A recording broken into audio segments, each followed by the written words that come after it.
ये कहानी है उस स्त्री की जिसके पति स्वयं बुद्ध थे, परंतु उस स्त्री के जीवन में आया तो सिर्फ विरह, आंसू और इंतज़ार।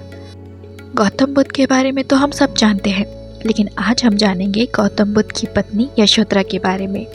यशोधरा अत्यंत सुंदर थी और वह अपने पति से अत्यंत प्रेम करती। यशोधरा एक बहुत अच्छी जीवन संगिनी थी। यशोधरा और सिद्धार्थ का विवाह 16 साल की उम्र में ही हो गया था। विवाह के 13 वर्ष बाद यशोधरा को प्रथम पुत्र की प्राप्ति हुई, जिसका नाम सिद्धार्थ ने राहुल रखा। यशोधरा बहुत खुश थी। और फिर आई वो रात जब सिद्धार्थ अपनी पत्नी और अपने छोटे बच्चे को सोता हुआ महल में अकेला छोड़ सत की खोज पर निकल पड़ी। अगले दिन जब यह बात यशोधरा को पता चली, वो व्याकुल हो उठी। उसकी आंखों से आंसुओं की धाराएं बहने लगी। उसके मन में कई सवाल और उन सवालों में उठता तूफान उसे अंदर ही अंदर खाया जा रहा था। यशोधरा अपनी सखी से कहती कि हे सखी, उन्होंने ऐसा क्यों किया?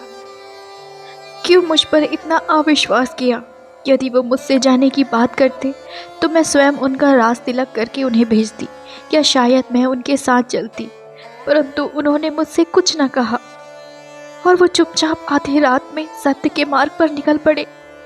इन सब में मेरी क्या गलती थी? मेरा क्या दोष था? उन्हें उनका परमेश्वर मिल चुका है, पर मुझसे मेरा परमेश्वर क्यों छीन लिया गया?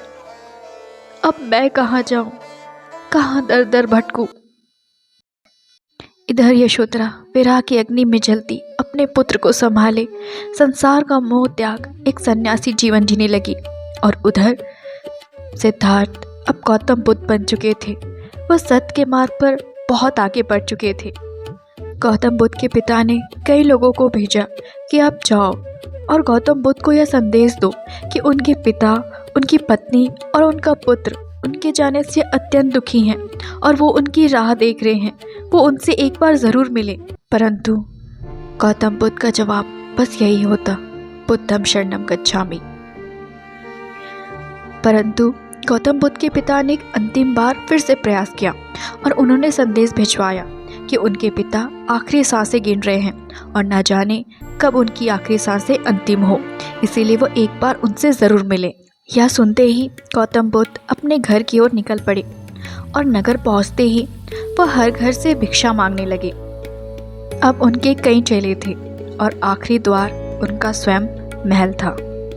जैसे ही गौतम बुद्ध ने अपने घर में प्रवेश किया, वो सबसे पहले अपने पिता से मिले।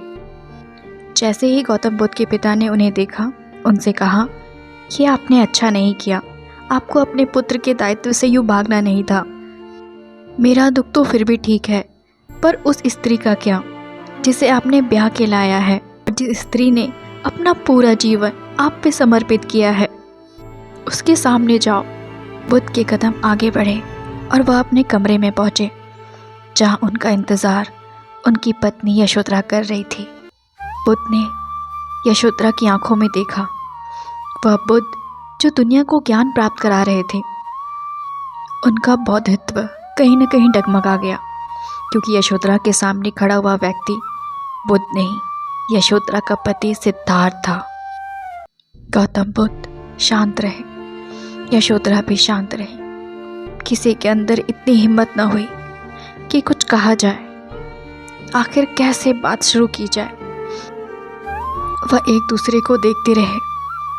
गौतम बुद्ध आगे बढ़े और उन्होंने अपनी फटी हुई झोली फैलाई और यशोधरा से कहा, माता भिक्षाम देहि। यशोधरा के आंखों से आंसू छलक उठे। उसके मन में एक चीख उठी। वो पूछना चाहती थी कि आखिर वो ऐसा क्यों कर रहे हैं, आखिर इसमें उसका क्या दोष, पर वो मौन रही। उसने अपने पुत्र राहुल का हाथ पकड़ा और बुद्ध को दे दिया और उनसे कहा, यह हमारा पुत्र, अब अपने शरण में लीजिए। मैं नहीं चाहती कि कल के दिन में ये विवाह करे और कोई दूसरी यशोधरा आंसू बहाए विरह में जलती रहे।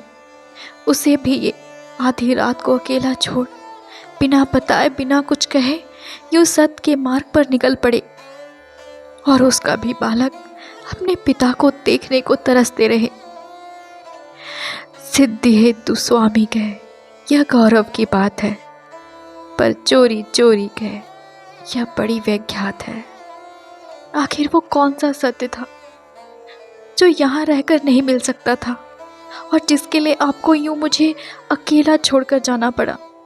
आपकी कृपा दृष्टि से लोगों का कल्याण होता है, पर मैं नहीं मानती, क्योंकि इन सब ने मेरा पति मुझसे छीन लिया है।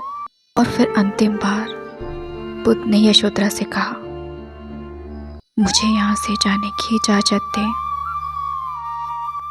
यशोधरा बुद्ध को देखती रही और वह जान चुकी थी कि उसके सामने खड़ा हुआ व्यक्ति उसका पति नहीं, गौतम बुद्ध है। उसने अपने हाथ जोड़े और आखिरी बार गौतम बुद्ध से कहा, बुद्धं शरणं गच्छामि।